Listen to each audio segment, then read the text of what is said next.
जय हिंद। कैसे हैं आप लोग। तो आज मैं आपसे बात करने जा रहा हूं एक विशेष मुद्दा पर, जो आज हमारे भारत की सबसे बड़ी समस्या है। और वह जो सबसे बड़ी समस्या है वह है आतंकवाद। आतंकवाद हमारे देश की एक इतनी बड़ी जटिल समस्या है जिनसे निजात पाने के लिए ना बल्कि हमारे भारतवर्ष बल्कि पूरी दुनिया के लोग, पूरी दुनिया के हर राष्ट्र ये समझ रहे हैं कि इस चीज को खत्म किया जाए, पर वो खत्म नहीं हो रहा है। चलो, मैं दुनिया के बारे में तो मैं बात उतना तरीके से नहीं कर पाऊंगा क्योंकि मुझे हर राष्ट्र का अनुभव नहीं है, पर मुझे जहां तक भारत का अनुभव है, चूंकि मैं एक भारतीय हूं और मैं एक इंडियन सोल्जर हूं, तो मुझे इस बात का कहने का भी हक है और मुझे यहाँ का अनुभव है कि भारत में आतंकवाद क्यों पनप रहे हैं और क्यों हो रहे हैं, और हर बार आए दिन आतंकवादी घटना क्यों हो जाते हैं। एक हवा है, एक फोबिया आप लोगों के बीच में पनपाया जा रहा है, आप लोगों के बीच में ये बोया जा रहा है कि हमारा देश किसी खास जाति और किसी खास वर्ग से खतरा है। क्या आप किसी खास जाति और किसी खास वर्ग से खतरा अगर समझते हैं तो उसका कोई समाधान नहीं है। हमारे देश को आजाद हुए 70 साल हो गए। इन 70 साल में उनका कोई उपचार नहीं हो पाया। क्या कोई अस्थायी उपचार नहीं है? हद तो तब हो जाती है जब ये कहा जाता है कि यह आतंकवाद हमारे अन्य देशों से यहाँ प्रायोजित किए जाते हैं। चलो, सब कुछ मैं मानता हूं, पर आतंकवाद के साथ साथ हमारे धार्मिक उन्माद की जो लड़ाइयां हैं, हमारे क्षेत्रवाद की जो लड़ाइयां हैं, उन पर विचार करने की आवश्यकता है। उनको कौन सोचेगा? आज मैं उन विषय पर भी बात करना चाहूंगा कि जो हमारे देश में ये कहा जाता है कि एक खास धर्म, एक खास जाति के लोग अधिक एक तरफा उनकी जनसंख्या वृद्धि हो रही है और उन्हीं के द्वारा जो है जनसंख्या वृद्धि के कारण जो है ना आतंकवाद पनप रहा है। मैं हर चीजों को स्वीकार करता हूँ और सहर्ष स्वीकार करता हूँ।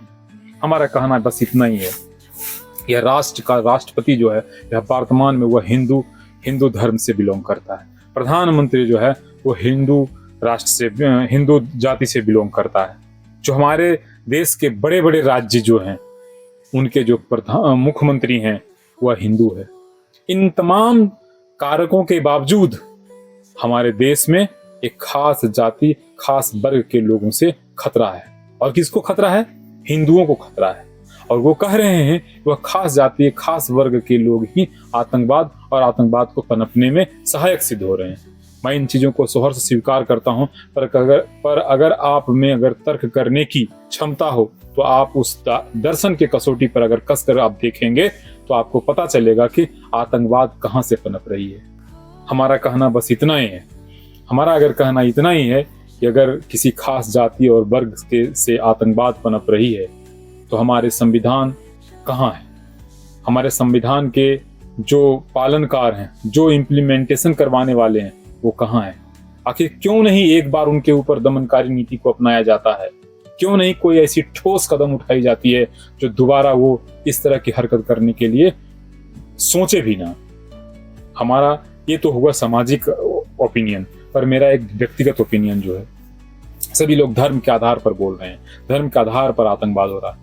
हमारा कहना तमाम हिंदू भाइयों से, भारत में जितने भी अपने आप को दम्भ भरते हैं कि मैं फलाना संघ से हूँ, फलाना संगठन से हूँ और मैं हिंदू का बहुत बड़ा प्रणेता हूँ, मैं भी खुद हिंदू हूँ और छाती ठोक के कहता हूँ कि मैं सनातनी हूँ। लेकिन मैं आप लोग से ये सवाल पूछता हूँ कि जितने भी आजादी से पहले से ही जितनी भी जातियां, जितनी भी धर्म बने हैं, वो किन से टूट के बना है?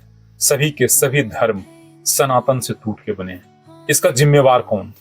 आज क्रिश्चियन के जनसंख्या बढ़ रही है, आज इस्लामिक जनसंख्या बढ़ रही है, आज अन्य बहुत सारे बौद्धिस्ट बढ़ रहे हैं।